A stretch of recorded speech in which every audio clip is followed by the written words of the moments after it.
Hi, welcome back to Fast Monty's Garage.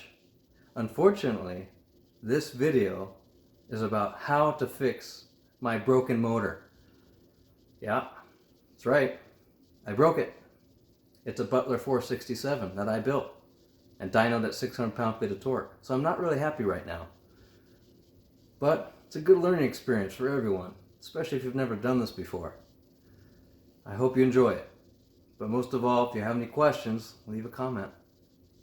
So what we're going to do today is go over some tips and tricks on how to diagnose, most importantly, how to fix it. So to get started, let me tell you a story about what happened. So the last outing I had, which is actually the last video we made with the Pontiac cruise in San Diego, I'll put it right here for you. Amazing footage in that video, by the way. GoPro camera on the car, front view 4K camera, and a rear view 1080p camera behind the license plate. Some fun footage. So on the way back from that, I start hearing a ticking sound in the engine compartment, and no one likes to hear ticking. The ticking got worse. Over about 5 minutes, got worse and worse and worse, and then pop!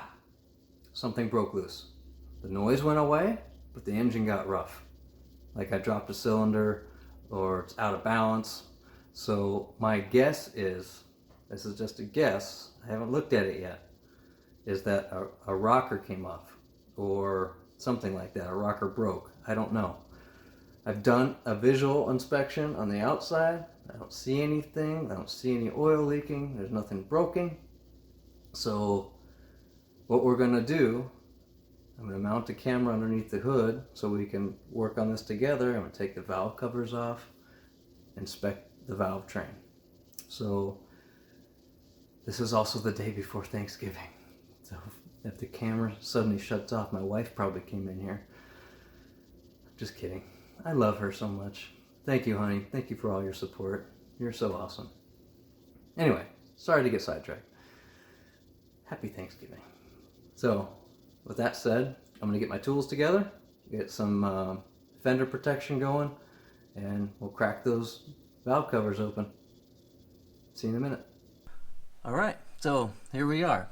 We're going to start on the driver's side first, and something I probably failed to mention in the preview was that when I was driving and I heard the ticking, I thought for sure it was coming from the driver's side, so I'm praying that we find something on this side of the engine. Now, before we get started, there's a few things you need to consider before working on your motor. If it's an older motor or you've never worked on it, chances are it has cork gaskets underneath the valve cover. They're probably stuck on. You're going to have to pry them off and they're going to tear. So make sure you order yourself a new set of gaskets. Next step is, if you're going to order new gaskets, I recommend reusable gaskets. I have reusable gaskets. I'll show you what they are. And moving forward here, my first step is I have to take my plug wires off. So my plug wires come right over the cover. So make sure you label your plug wires. Mine are actually already labeled, so I'm going to take them off. Mine have a label on it. There's 1, 3, 5, and 7, right? So I'm going to take them all off.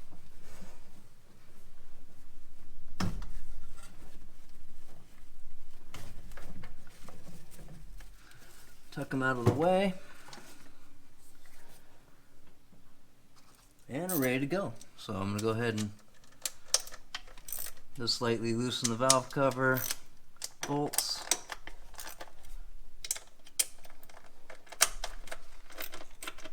And now that I think about it, I'm going to get an oil rag. Totally forgot.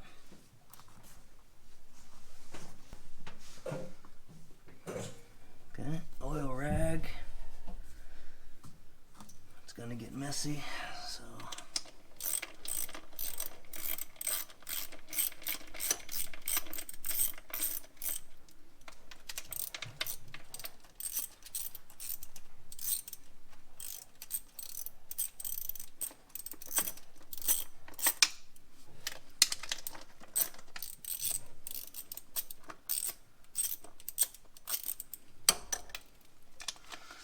So what I'm hoping to see is when I take this off, I am praying there's a really loose rocker, and we're going to go ahead and touch each one.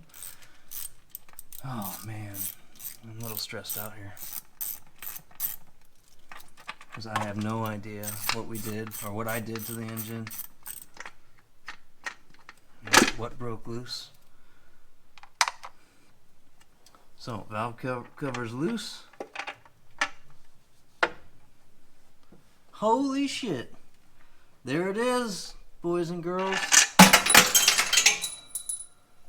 Oops. Yeah, don't do that at home. So here's the reusable gasket I told you about. And there's the culprit. Check that out. The rocker came off. Oh my god, I'm so happy to see that. Woo-wee! Oh man, I'm making a mess here.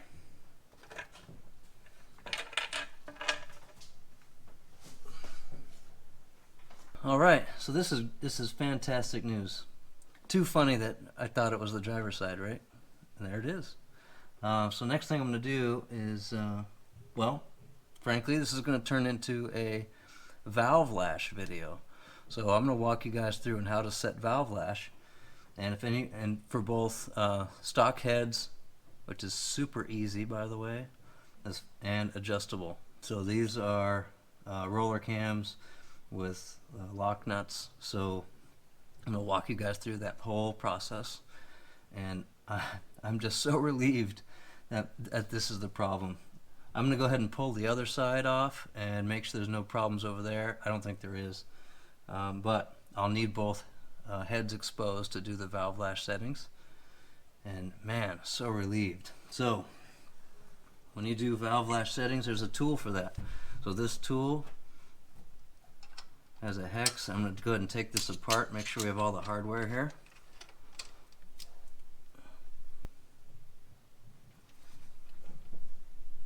Man,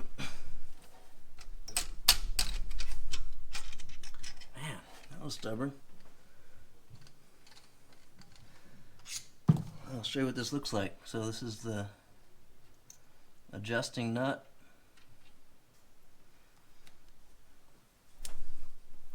And in the middle of it, there's a set screw.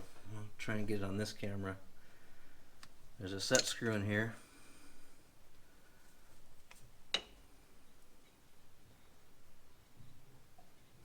think these are called poly nuts, if I'm not mistaken.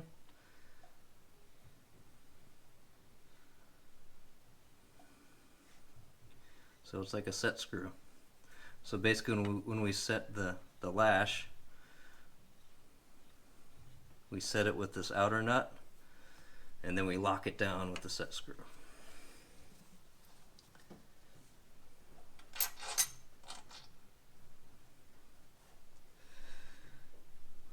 There's our roller rocker. There's our 1.65 ratio or 455 Pontiac, which is basically what this is now. Remember, this is a Pontiac 400. Board and stroke to 467, so it has the same stroke as a 455, and the board over at 60 over. That makes it 467. So I'm looking for damage here. I don't know why this came off, and I don't know enough about roller cams and roller rockers.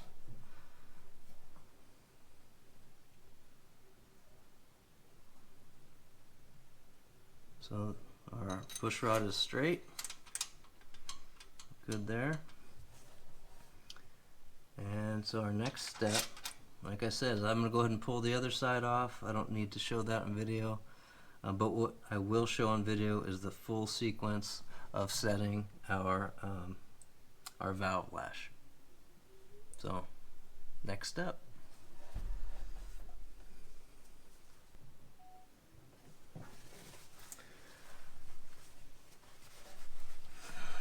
Okay, so we're back, and we need to take all the plugs out. And the reason we need to do that is when we do our valve lash settings, we have to manually crank that engine over.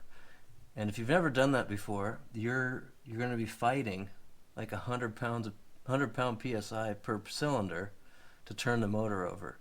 And we have to find top dead center of the number 1 piston first, and then we go from there. And I'll walk you guys through this. So, because I've done it, I don't know, 3 times. Just kidding. So we're going to go ahead and take the plugs out, and during that process we can also inspect the plugs. I'm pretty sure I'm running rich, so I'm expecting to see black plugs. Ideal plug color is like a lightish to dark brown. Let's call it brown. So I'm just going to put the plugs as I take them out on top of my air cleaner here, and I want to keep them in order. So here we go.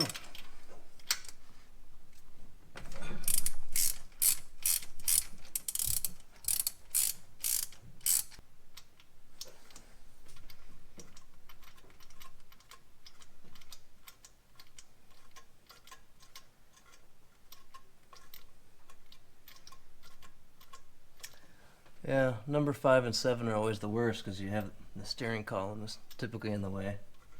That's why I like to use a ratchet that has a swivel head. So the swivel head allows you to get in there better.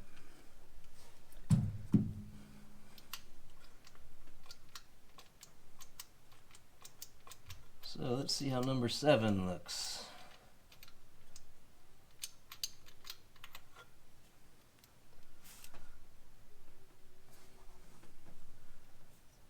That's actually nice and brown. Very nice.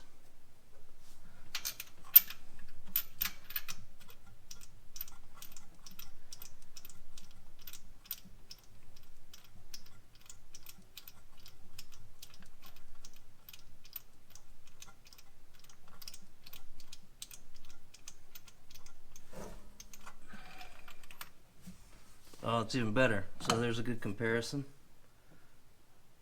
It's a little bit better. That's 5. Number 5, I should say. Those of you who don't know, the way you count pistons is it's the leading piston in the car. So I can't remember if it... Take that back. It's not the leading piston.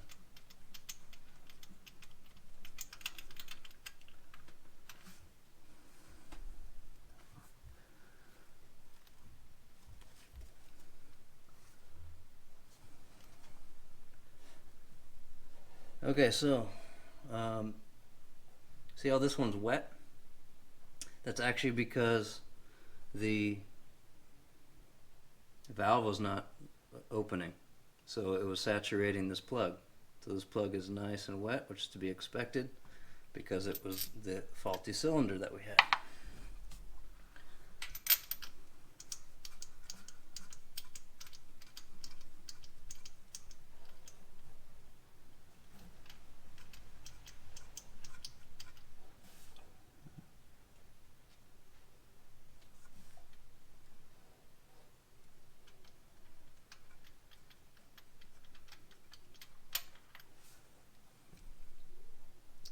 Nice and brown. Number 1's a little wet.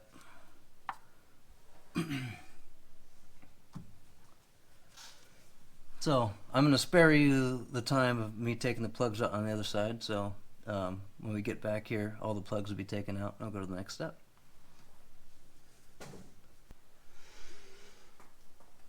All right, so I have all the plugs out, and what I'm going to do now is we need to find top dead center of the number 1 piston. The reason we do that is on a 4-stroke engine, which basically all automotive cars are 4-stroke. That means first stroke is actually piston goes down, pulls in air-fuel mixture.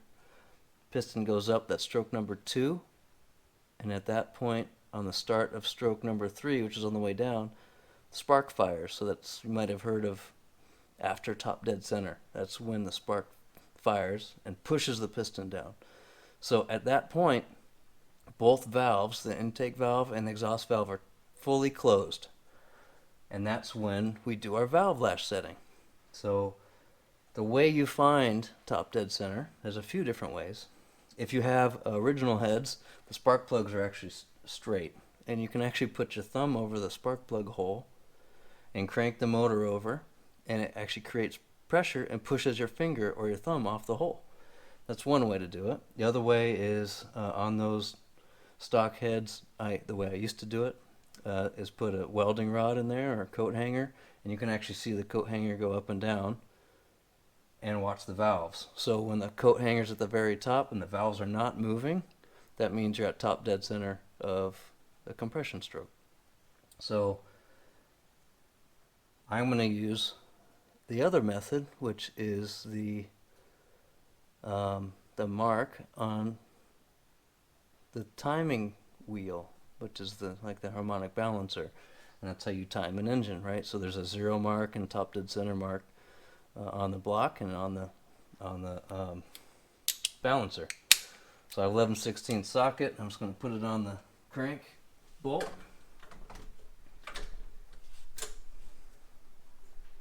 So as I turn the motor over clockwise, I'm going to watch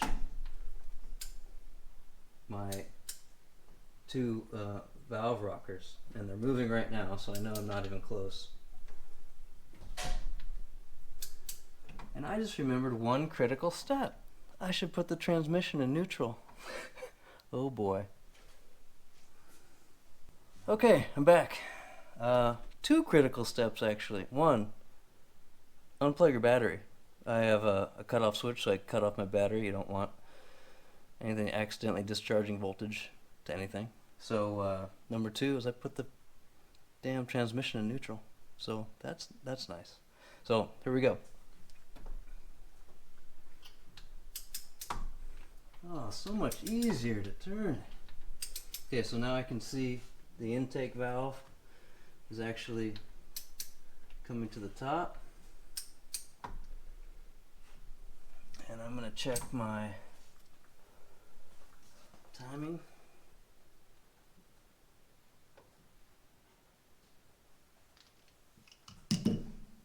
I'm getting close. I'm like 10 degrees away.